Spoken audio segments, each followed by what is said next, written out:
आज हम लोग पढ़ेंगे एक्सपोनेंट्स ऑफ रियल नंबर। अब एक्सपोनेंट्स क्या है? जैसे एक कोई रियल नंबर है, इसको हम इस तरह लिखेंगे n फैक्टर तक। तो इसको एक्सपोनेंट्स के रूप में लिखे a to the power n।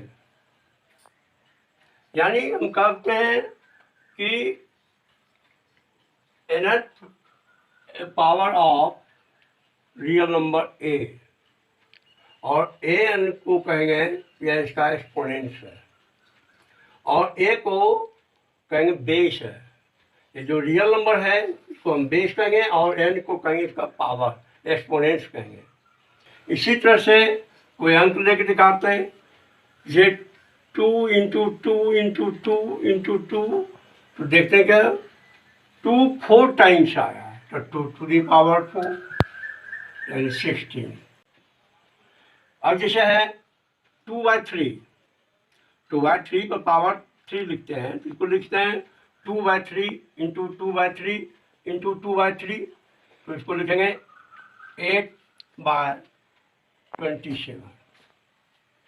तो इसके लिए कुछ लॉ है जिसको हम अभी बता रहे हैं, लॉ ऑफ एक्सपोनेंट्स।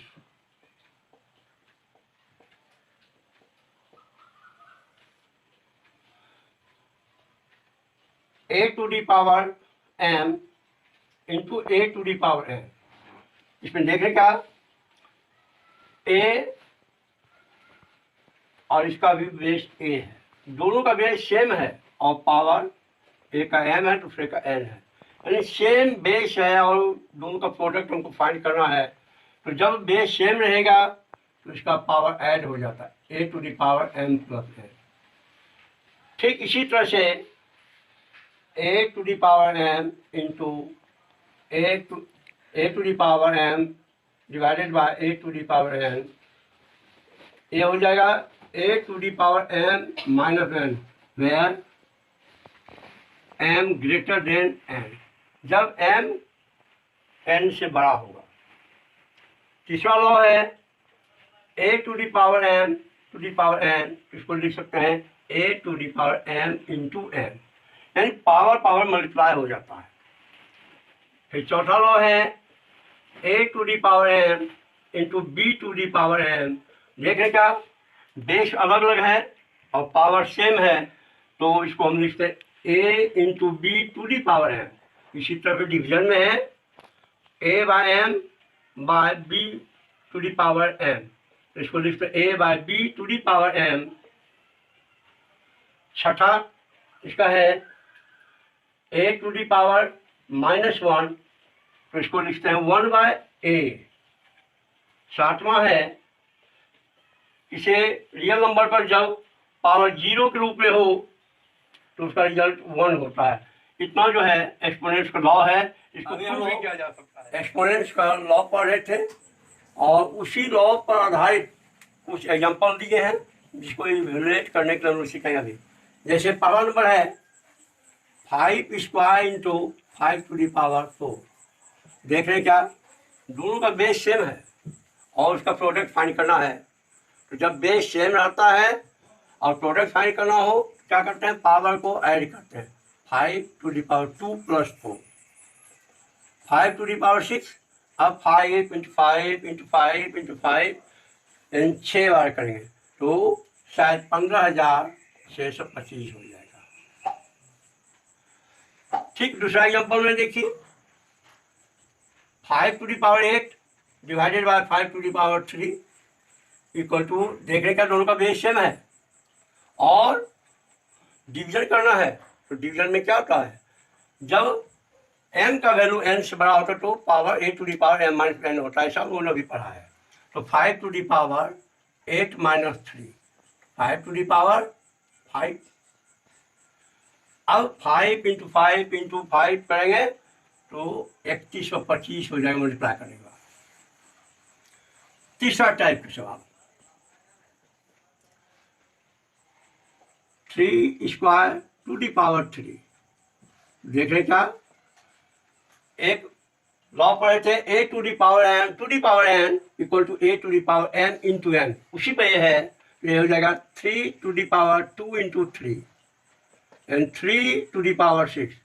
तो 3 टू दी पावर 6 कितना हो जाएगा, इसको मल्टीप्लाई करेंगे तो 3 into 3 into 3 into 3 into 3 into 3, तो इसको 9 27 इंटू 27 729। अब जो है चौथा example 11 by 12 to the power 3, तो 11 बाय 12 11 बाय 12 11 बाय 12, तो 11 इंटू 11 इंटू 11 करेंगे 1331 बाय 144 इंटू 12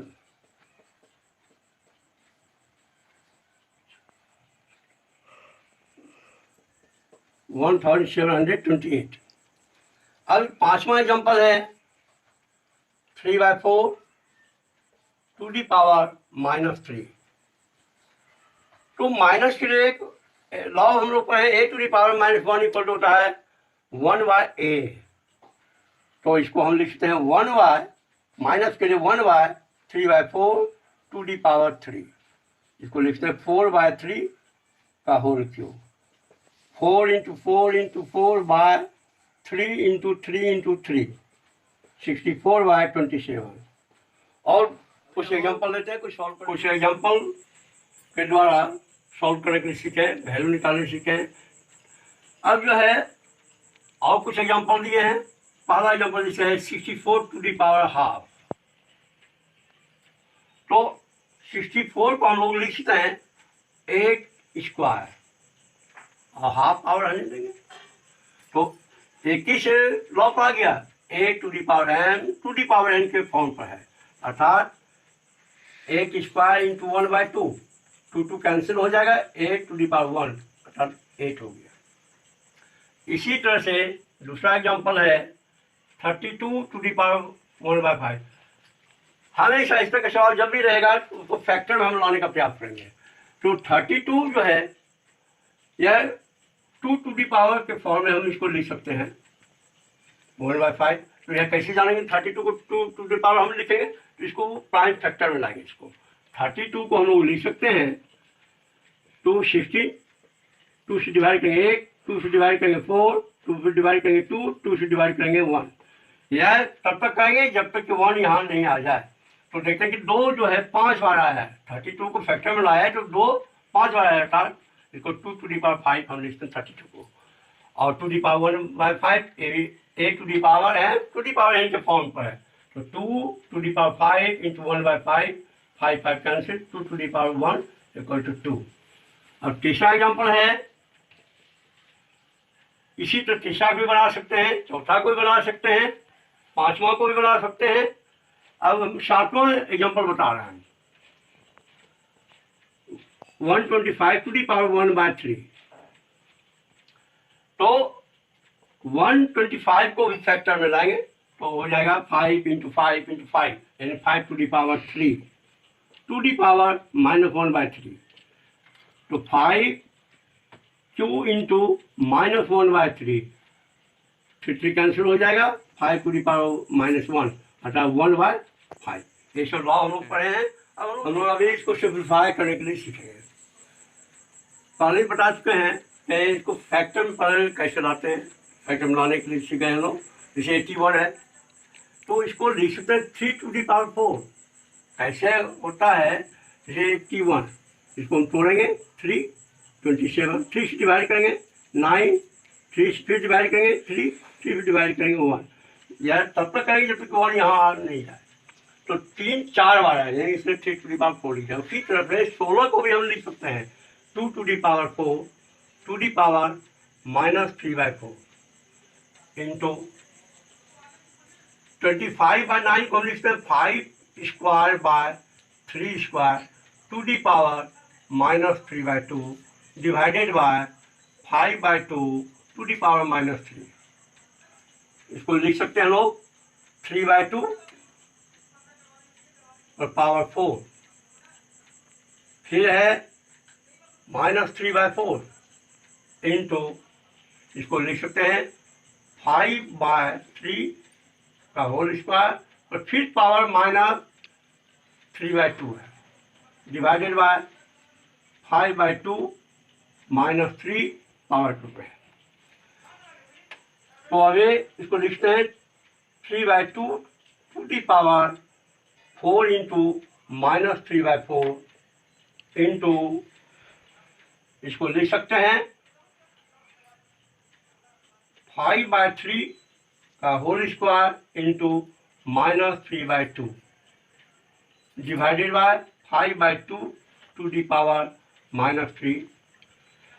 अब एक 4 कैंसिल हो जाएगा तो क्या बचेगा 3/2 to the power -3 into 2 cancel हो जाएगा, क्या बचेगा 5/3 to the power -3 divided by 5/2 to the power -3। अब हम लोग क्या करेंगे, अब देखते हैं क्या ये पावर होल पावर है तो इसको अलग अलग भी हम लोग कर सकते हैं। इसको हम लोग लिख सकते हैं ऐसे, यहाँ माइनस पावर है, इसको लिखते हैं 1/3/2 का whole cube into 1/5/3 whole cube, minus के लिए कर रहे हैं, डिवाइडेड बाय 1/5/2 पर पावर 3। माइनस रहेगा तो 1/, कर देंगे, इसको हम लोग लिख सकते हैं 2/3 क्यूब, नीचे को ऊपर चलाएगा, ऊपर का नीचे चलाएगा, इंटू 3/5 पर power 3 divided by 2/5 divided by.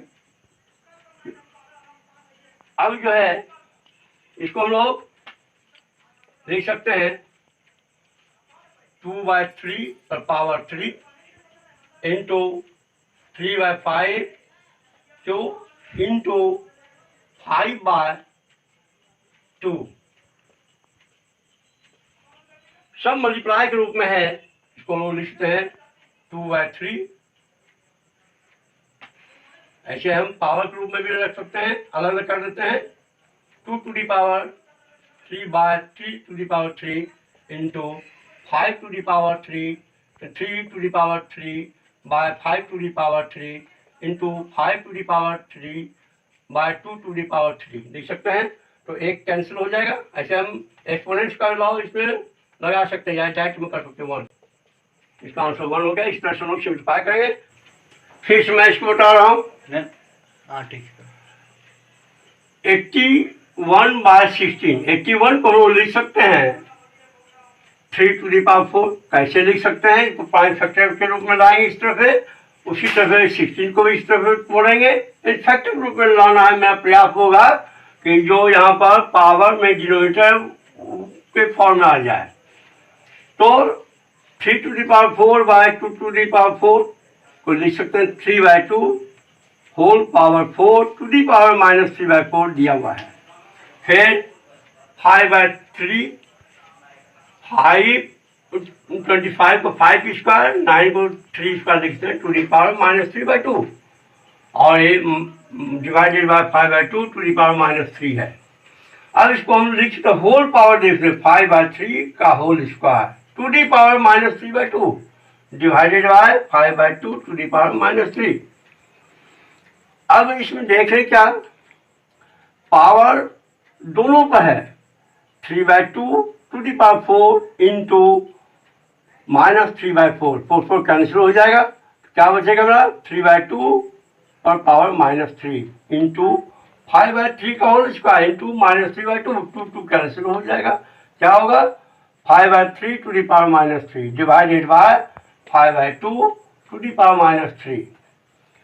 अब जो है पावर में माइनस दिया हुआ है तो a to the power -1 equal to होता है 1/a, 1/a तो 1/, कर दिया 1/3/2 पर पावर क्यूब इंटू 1/5/3 पर पावर क्यूब डिवाइडेड बाय 1/5/2 पर पावर क्यूब।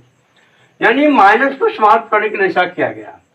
अब इसको लिखते हैं, ये नीचे को ऊपर चला जाएगा, ऊपर का नीचे चला जाएगा। 2/3 whole cube into 3/5 whole cube divided by 2/5 का होल क्यूब।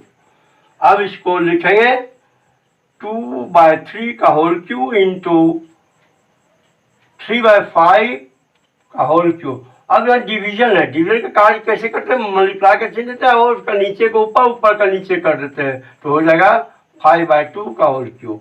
अब इसको पार्ट पार्ट करके अलग अलग करके मल्टीप्लाई करते हैं, तो इसको लिखते हैं 2/3 इंटू 3/5 इंटू 5/2। तो 2 ऊपर में है, नीचे में कट गया।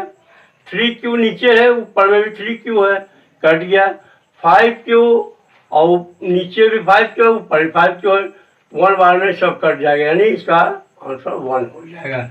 इस तरह से हम लोग एक्सपोनेंट्स का सवाल बनाएंगे और इम्पोर्टेंट सवाल सब नेक्स्ट क्लास में पढ़ेंगे, जो कंपटीशन पूछता है। अदर एग्जाम में बहुत सारे एग्जाम में पूछा जाता है, इसको आज इतना है।